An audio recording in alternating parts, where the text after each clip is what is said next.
সৎপাত্র লিখেছেন সুকুমার রায়। শুনতে পেলুম পোস্তা গিয়ে, তোমার নাকি মেয়ের বিয়ে।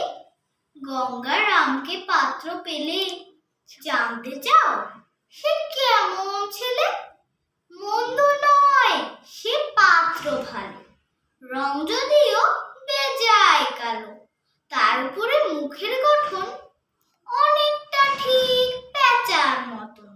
বিদ্যে বুদ্ধি বলছি মশাই, ধন্যী ছেলের অধ্যাবসায়।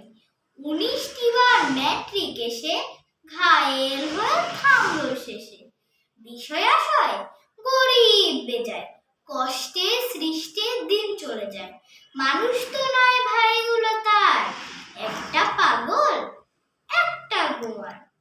আরেকটি সে তৈরি ছেলে, জাল করে রোট গেছেন জেলে। কনিষ্ঠটি তবলা বাজায়, যাত্রা দলে 5 টাকা পায়। গঙ্গারাম তো কেবল ভোগে পীরের জ্বর আর পাণ্ডু রোগে। কিন্তু তারা উচ্চ ঘর, কংসরাজের বংশধর। শ্যামলাগিরি বনগ্রামের কি